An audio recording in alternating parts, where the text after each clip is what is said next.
and try and pressure SBI, who are crawling up below them. Yeah, just bully the two teams now to fight each other. I think that's what's happening here. SBI are going to slowly have to walk around these rocks and take the fight against Cyrilli. Much better game, though, from SBI in comparison to what we saw yesterday. It started off with a 3v3 win all the way over at Dome. And now they find themselves with an opportunity to maybe win game number 1 in our elimination bracket rounds. Gen.G getting ready to poke. That riot drill's going to chip away. But not quite hitting the armors. The damage taken by Mike forces him to retreat, but they've got a couple of armor swaps down. The armor swaps are huge. It allows them to reset with having to push around. Otherwise, they would have been forced into that 3v3 engagement. All teams reluctant to be the first to fire here, because as soon as one bullet gets fired, everyone then changes their plan, everyone then changes their position, and hoping they get to be the third party to win this one. This young man we talked about has been a superstar in the making. Well, making your name on LAN is how you become the superstar. And Aku looking to put some kills on the board here to secure this game 1 victory for Gen.G. SBI all trapped down on that low ground, but it's the experience of Blast, who not just takes down one, he hits a 124 into a second. He's taking both teams on himself. SBI trying to climb up. The Thermites are chipping away. And Blast ain't missing too many bullets with this spray at the moment. Blast now changes to the triple take, but now the gas is starting to chip away. Sorale will be eliminated, and SBI have made a game of this one. Lufka, he's down on his knees. It's a 2v1, I believe. It's a 2v0, as SBI Esports will be your champions at game number 1. 12 kills at the moment. 12 kills as it stands, and still 4 squads remaining in this lobby. It could be a very memorable game, but Sentinels will be the next to fall as RRQ move forward and take the high ground from Mango. RRQ, Mango, Reignite. I told you it was a very different lobby that we're going to be seeing here today. But now that's the only Catwall, the only Dark Veil that was going to be available here, because only a single Catalyst in the lobby. It splits this entire zone, but it might force Mango and Reignite to just have a little scrap. But remember, it's a solo from Reignite that could change how this goes. 6 kills here for Mosudisu as well. So again, we're talking about the numbers. Everybody contributing. Thermites go in. Damage is done. RRQ looking for yet more KP, for more points. They are feeling greedy. They are feeling hungry. As Reignite in the solo just try and survive here. At least he's on a Wraith, I guess, but he's not able to climb. It's going to fall, but now is that enough for RRQ to push in? Should be. Thermite, light him up, buddy. Santa go hide on this high ground. Just a case of heating your shots at this point. Might be some desperation plays towards the end game here from Team Mango down on the low ground, but Strafing Flame might be first victim. Not going to go down, though. And even though the damage is done, someone's got to push and make this decision here. There's one. There's 2. There's 3. It's a monster game for RRQ. They're the champions here of match number 2. 16 kills for RRQ, a 28-point game. It got a little bit shaky. They played for that bomb floor, but when he was occupied, they adjust appropriately. A car in the hands of Phony is going to make this a lot more simple for them. It's a nightmare for these teams that are holding these buildings, because both teams outside have an altar, which means at any point you could get abducted or you could get pushed through the wall from the queue here. As Crazy Thieves are just trying to insert a little bit of presence here and be a nuisance, as again Phony sends Phony! I think that queue went a little bit deeper than they wanted, but it's all up to Verholz to keep Crazy Thieves alive here. Shield Barry going to be popped behind this knockdown. Go Gaps is looking for him for 5. It's not going to happen for Crazy Thieves. They will be eliminated, and there's that a mistake again from them. Could they have been a little bit more patient on the outside?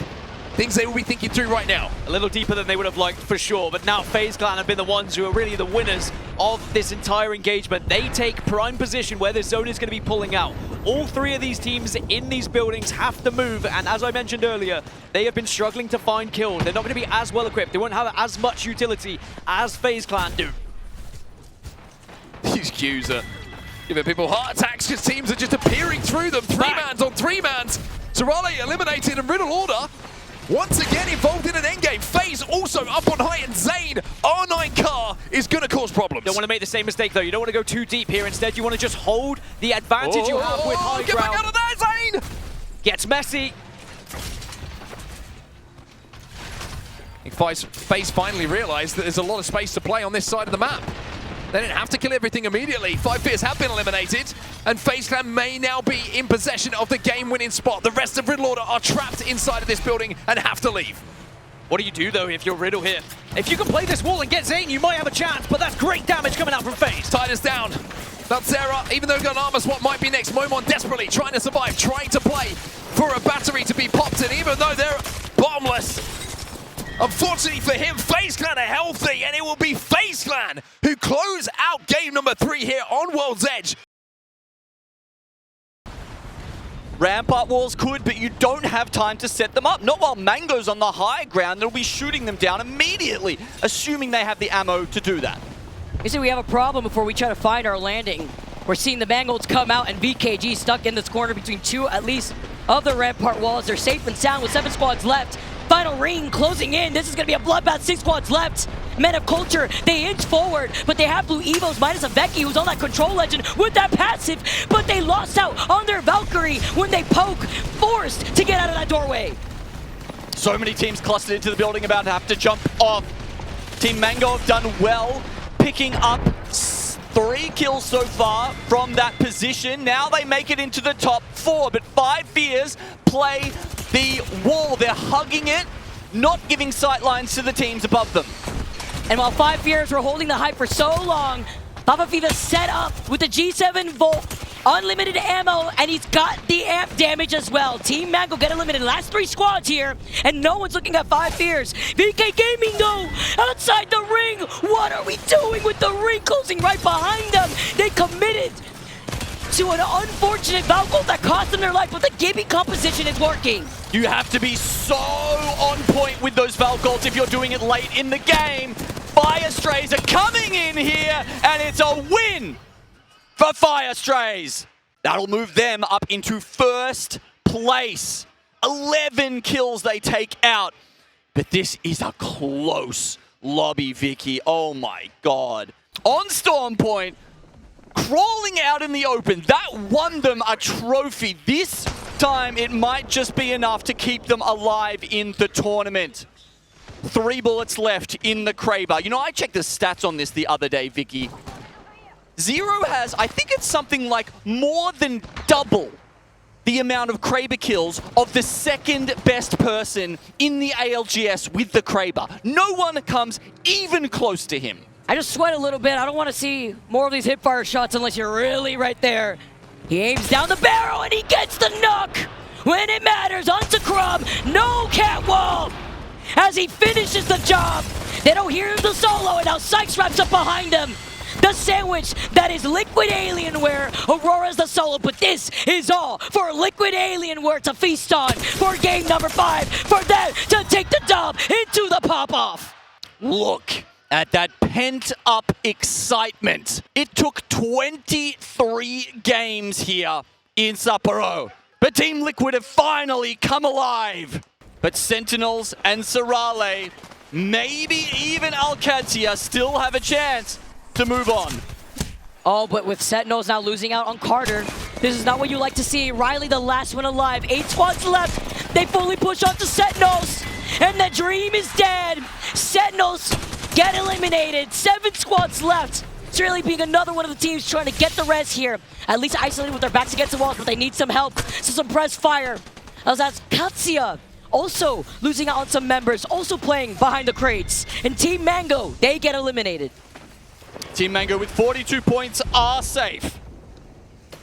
Sorale, 29. They are 3 points off the cutoff right now. A simple wipe, maybe even just staying alive till 3rd place would be good enough for them, Vicky. Now Akatia trying to get the scan. A team with only 20 points looking to see if they can get the dub. They've called out Zane, who phases away. Cannot run, but maybe getting some backup help from a triple take behind them, but Zane cannot keep himself alive. But it's fine, because FaZe were sitting in that 1st place spot with 51 total points, and now Alcadzia, a lot more on the line for them as the crypto drones hover around their heads. Perfect job from Alcadzia there. They identify the solo, they take it out. It buys them both placement points and KP, but there's still a lot of work to do. Player K, down. Pricey, down. It's all up to the North American import here. Kimchi is trying to get around but he's got a whole team ahead of him. ALGS has been eliminated. Oh, Cirelli with the extra KP. Can he stay alive here? With 4 squads left, he gets taken out.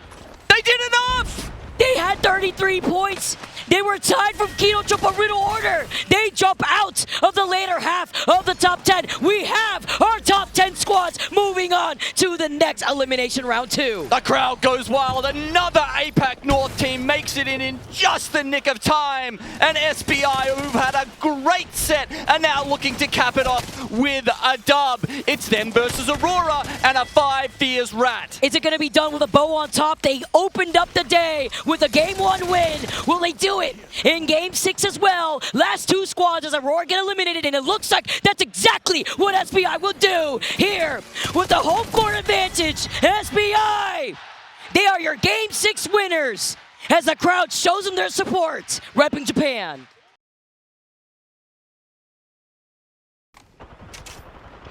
I like this angle for Alb. Not a whole lot of ammo, which actually could be a pretty big problem for Hot Dog Mafia. The same's going to be true of this bow check. Limited ammo, no pickups unless Rambo's getting kills with it.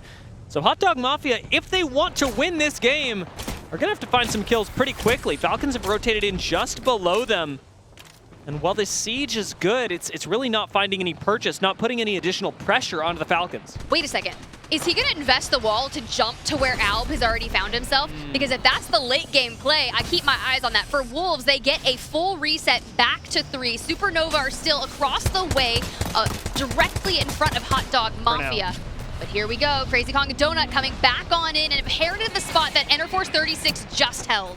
Supernova should be the next team to go down. There's just so much focus on them, even with a new Newcastle wall. Virtus Pro are really nearby, and even Wolves have a decent angle. The Thermite's not doing nearly to Wolves what they did to Enterforce 36, but you do have to be careful. Using the mobile shield can provide the perfect angle for Thermites to find purchase on you. Wolves will have to move soon. And look out, Hot Dog Mafia and Team Falcons, those are the favorites right now. Well, so many people have used a ton of the lethals that they've held on to that we're going into this endgame with minimal. So much damage has been taken between the teams, between the lava, and now Falcons getting more kills onto Wolves. Supernova still in a lot of danger. Hot Dog Mafia, as they run lower and lower on ammunition, need to make something happen, need to get a reset, but with only 4 squads left. All right, Dia, hear me out.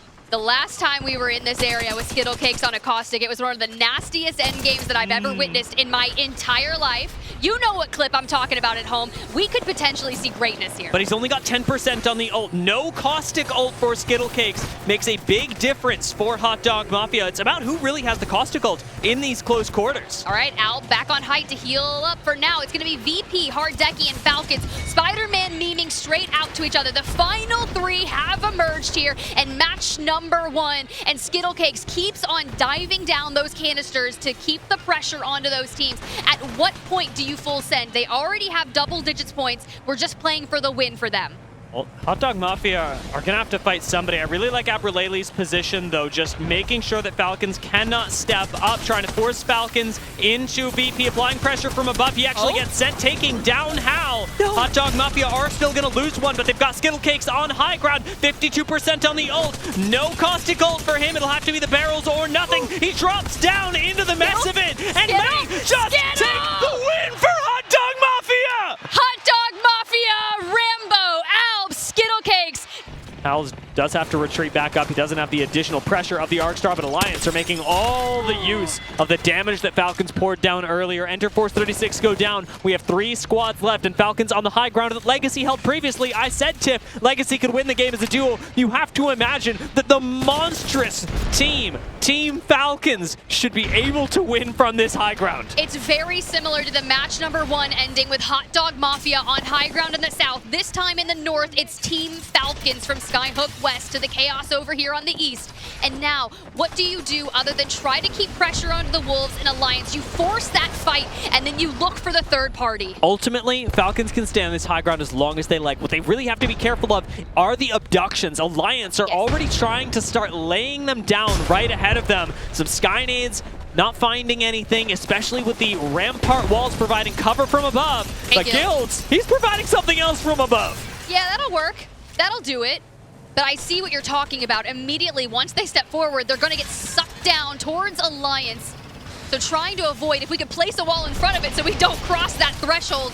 The Guild still reaping the damage onto Wolves. There it goes. They're able to move forward and keep the high ground. You want Alliance to fight Wolves. You cannot afford to be the focus. Will they enter each other's sidelines first? It appears so. Rampart walls, Newcastle walls still available as well. Early slam coming out of Waltzy as he goes down to the ground, taking angles on both teams and ultimately getting fried for it. Wolves are going to commit though. Waltzy is still alive. Waltzy is a fortress and his Guild drops down. He's going to get taken out. It's just Hal against the triple man of Alliance who take game number 2. Alliance for that one.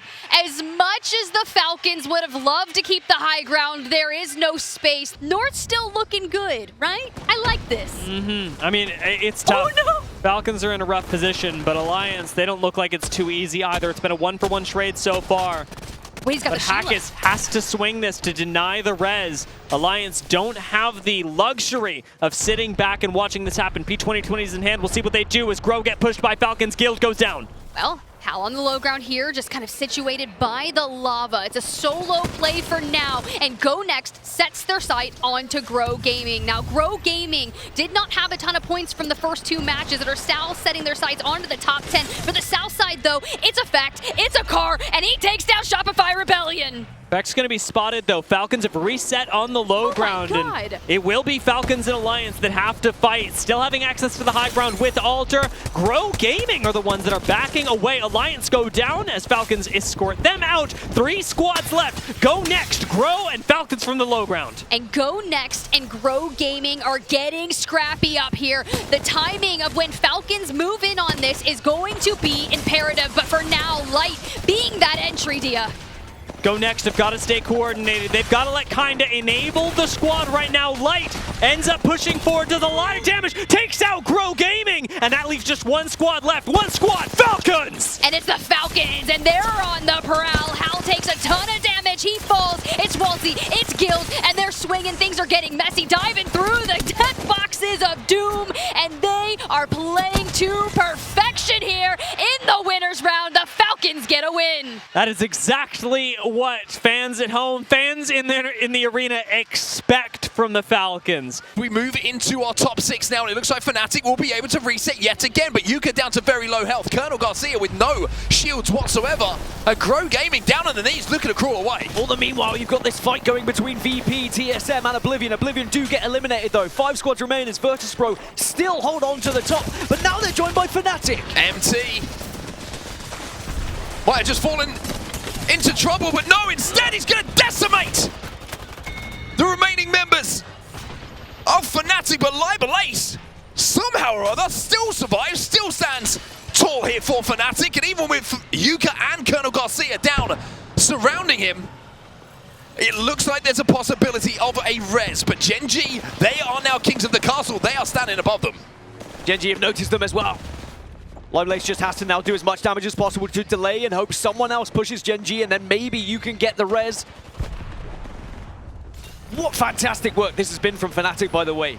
Ever since that Skyward dive. Look at Grow. Grow's still a 3. Two members, by the way, of Grow were downed. They crawled away and somehow got the res. Fnatic will be eliminated as we're now down to our final 3. It's Gen.G Esports, Grow Gaming, and TSM who'll make your top 3. Gen.G have that Mad Maggie. Wrecking Ball 4% away. And a chance to ruin someone's day and maybe take another victory for this squad who has been so impressive all tournament long for me.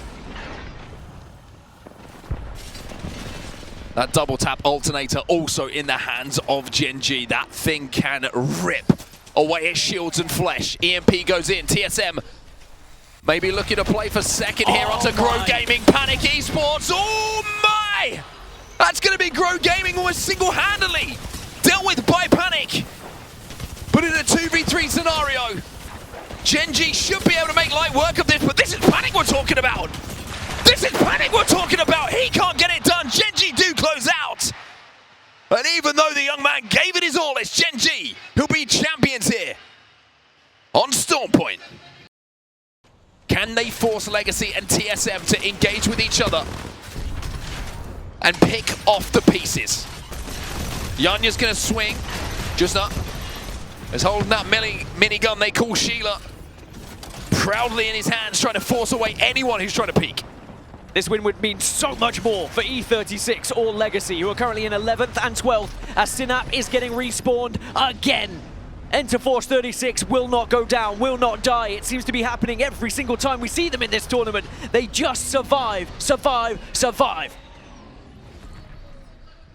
Couple of boxes for NF Force 36 to play with, and Synap is going to be able to grab a few attachments, which is certainly going to help him, especially that blue light back that he finds to output damage onto these heavily shielded players surrounding him. There goes Panic. Panic gets the ball down, but Panic will fall. He will go down as TSM now engage with Legacy, and that could open the door here for E36 to step in and walk straight through, Dan. This is exactly what E36 want, and look, they can play the other side of the rock. Legacy are still a full 3 though. TSM have not been able to reset. But now Duplex could change everything if he goes round the western side. Duplex is down though. Synap with that 30-30 is going to make sure that he is not a problem. It's a 3v3v1. TSM as the one, TSM as the none. Eliminated now, it's a 3v3 to win this game. A chance to put yourself further up in this leaderboard. It could be the defining moment of staying alive in this tournament. E36 on the main stage here in Sapporo, looking to add another win to their collection. End of Force 36 just need to find one. Yunya is down, Jaguares is down, Neozul. We're gonna hunt you, we're gonna find you, and we're gonna put you in the dirt. End of Force 36 will be your champions. They just have a never say die attitude, just like the group stages. With Force in the lobby as well. They will be good by the looks of things for match point finals. Falcons now being pressurized in towards zone. Imperial How is the last alive, has to play behind this knockdown. And will just about manage to do so. It's a 1v1 actually between How and Nox in this position. Gen.G have just been eliminated. They should be good for match point finals. But everybody else still being alive, it feels like if you win this game, you might give yourself a chance, Dan. It is still keen eyes on both Virtus Pro, Fnatic, and Supernova, with an outside chance, a very big outside chance of SAUL. Grow Gaming just eliminated. They're on 36 points. Again, they'll be biting their nails, but that puts Virtus Pro up into 10th place. Wolves Esports down into the elimination bracket round 2. They will not survive. That push was not worth it in the end. Fnatic in 12th. 5 points behind Grow Gaming, who are out of the lobby, remember. VP still in. And Fnatic safe inside of these trenches. Go Next, though, that's the worry for them. Go Next will have the high ground, but it's such a risk, and Go Next are making that move up onto the position. VP on your screens right now, into the top 5 we find ourselves. Into the top 8 now. Look at the passion from Lou, by the way. Shopify Rebellion have just dropped down into 9th place. Grow Gaming down into 10th. Fnatic and Supernova could still ruin the day of Grow Gaming and Shopify Rebellion. And still, I'm gonna say it, SAUL are still alive, but they would need to get every single kill left in this lobby. Looking unlikely for them, but it's the hometown heroes of Fnatic. Just 4 points away from catching up Grow Gaming now. A few more kills, a couple more placements. Can they make the Sapporo Dome erupt for them? VP under pressure here, trying to deal with SAUL, stuck behind this pill. Jesco a little bit isolated himself. Slayer doesn't fancy it. He jumps into the void and returns to the safety of his 2 teammates. EMP start going off. Fnatic are under pressure here. Live Blaze is down. Yuka has to jump into the void. Will be safe. Go Next might not be. He's on his own. The P20s are singing, but Fnatic are eliminated. They will be in the elimination bracket. They will not make it directly to match point finals. It is now just down to Supernova to try and send themselves into the match point finals. They need to win here.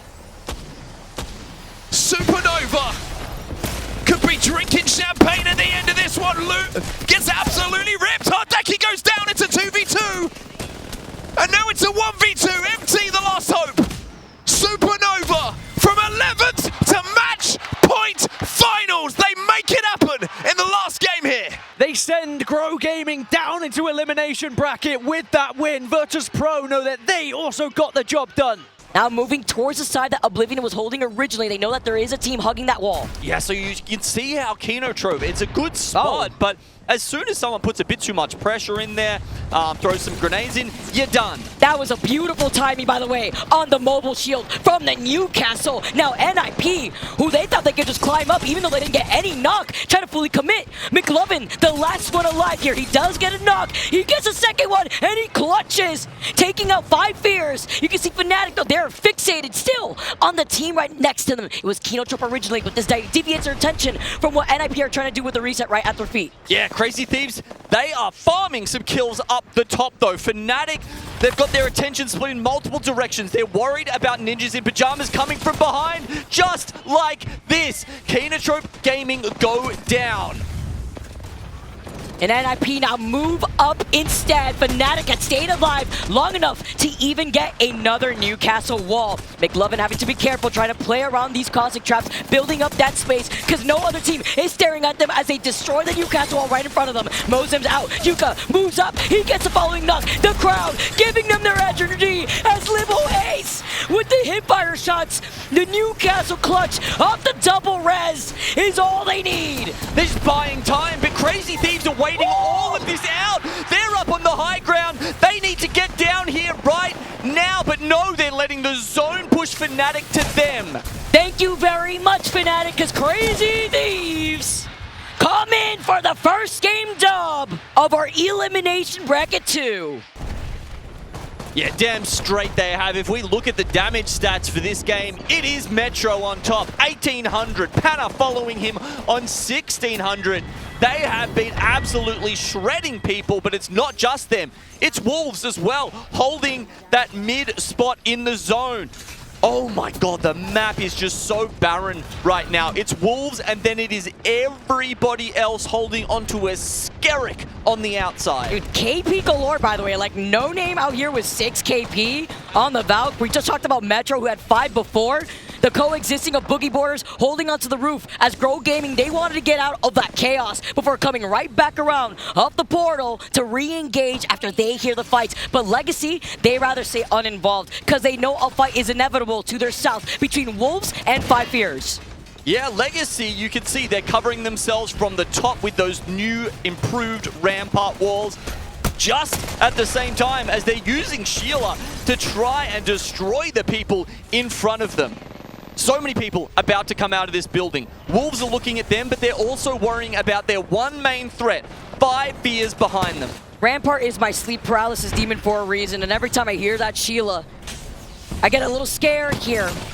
But Wolf Esports, after being able to hold down the ground inside this building, loot boxes at their feet.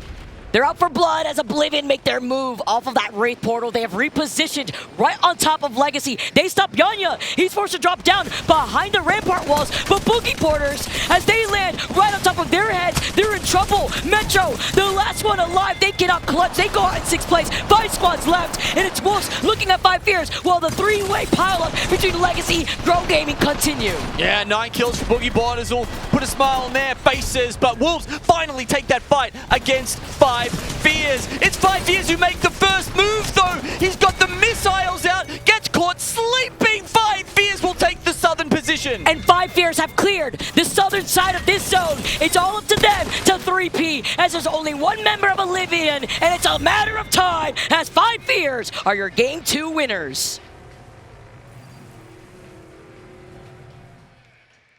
So all of a sudden, it's a top 4 3v3v3v3. Oh no, Hiraka was trying to pop the ult out to be able to have the EMP. No Evo Shield swap, it looks like here. He's fully committed to the shield back, but he's got to get into the zone. Desperate times call for desperate measures. Literally one shot, but hiding behind the rampart walls for some... Chaco being able to find Yanya, though. He can't be as lax, as now he's got to sit up together to try to get that res, as Legacy move up away from Aurora. We just talked about what a threat that was behind the amped cover, and bam, we've got Hiraka down as well. Dropped him with the scout. S8UL continue to huddle. but Legacy go in for the kill. And Hogwarts being able to follow up to get that knock, and Grow helping them out at the hands of Drop and the G7. Now he gets dropped before we see trades from both sides. 4 squads left, and Grow Gaming, they gotta reset. They gotta look at what's happening right behind them before Yanya comes out of the skies. S8 go down, but 9 kills isn't too shabby. Slab is still alive, by the way. The solo of Aurora of the Wraith is still alive. But Legacy are looking to farm, and they did not expect Slab to be right next to him. Aurora still have one alive as well. But they go down in third. Now we see the final showdown. Legacy move up on top of Grow Gaming. It was just a matter of time as Legacy take the last game on E-District for match number 3. Normally, Crazy Thieves and Five Fears have the platform that should get you the end game. But because Crazy Thieves and Five Fears are on the same platform and UNLIMIT are right next door, these 3 squads will have to share a lot of space. That might open the door for SBI to win the game just because nobody has the luxury of focusing on them. Well, the best part about this is the Crazy Thieves, they've got Maggie. They also have Catalyst. They can drop a wall. They can cover themselves for a bit. But UNLIMIT have that hyper aggro comp right now. And I'm just looking at cooldowns, and we're moments away from getting that Maggie ball. It might be the perfect opportunity if one member from SBI oversteps. I would love to see UNLIMIT attack the building with fervor, because Five Fears are not going to do anything for as long as they can manage. As this zone closes, it's all the squads on high ground that have the pressure put to them first. Well, they're all staring at SBI for sure. Maybe we can do enough damage so when it pushes them straight out into the open, they can capitalize on it. We're already in double-digit kills for UNLIMIT, and we're just looking to pad our stats with this game. There goes the wall from Crazy Thieves. And out goes the Valgold. We've got Five Fears moving on up to the high ground. Crazy Thieves are trying to buy time. SBI and UNLIMIT looking straight at each other. But look at the cover that SBI have as this wall goes down. Crazy Thieves are getting landed on! By Five Fears, they're doing it! And now it's Verholst and Jen Burton just trying to make light work. They do exactly that. We need to pick Phony back on up, but the time is not. You hear the Maggie ball come in, and UNLIMIT is ready to let it fire. Pieces looking for Crazy Thieves. UNLIMIT, they're caught in a 2-way battle, and SBI are creeping up on them! The Lari Man can only do so much. It's SBI who walk on over. All they have to do is clean it up, and they take SBI! the first game on World's Edge. What an amazing finish by SBI! Finding that a win. We talked about it earlier, how the platform is going to devolve into chaos.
there is one more team. It is FaZe on the low ground who look to be shut down. Nags gets slid on by UNLIMIT, the Grim Reapers of the lobby. And they have now bested into 72 points, but S8UL, who needed a miracle, who needed a run, have found themselves 37 points into 10th place. As FaZe Kinetic has been found, you set your sights on to the final boss of our lobby, UNLIMIT. S8UL, who have just made their way up to 10th, and UNLIMIT, who have made their way up to 1st. It's been a massive climb for both teams in very different ways. S8UL, they get their crown, they get their flowers, but it's UNLIMIT at the top of the leaderboard who have really put their signature on this lobby. They truly have, but I love that S8UL is using this to set the trap, right? We're moving out, we're taking space, we're looking for information, and Legacy just needs, and same with Sharky, the bow check, a couple of 98s, but Jesco on the front line. You can see as he loses, he has to pop a shield back, but is there time? Is there coverage from Legacy and Sharky? Jesco's been pushed down off the high ground again. These Ash portals, the creative use of them by UNLIMIT, the coordinated use has unleashed them onto the map. UNLIMIT, star of UNLIMIT. Their spearhead is going to move on forward. Alternator in hand. He may be able to win this for them, but Xuvia is down on the high ground. This has gotten much more complicated. S8UL's defense is an iron curtain, and UNLIMIT swings it, finding one, but going down himself. It's just up to Peace. He dropped down to try to give him the knockdown shield, but it's the P2020s, and actually, it is Peace. It is Peace trying to keep it, but it's S8UL who had to clutch up when it mattered most to stamp their ticket into the match point finals tomorrow, and they do it with a Game 6 win here.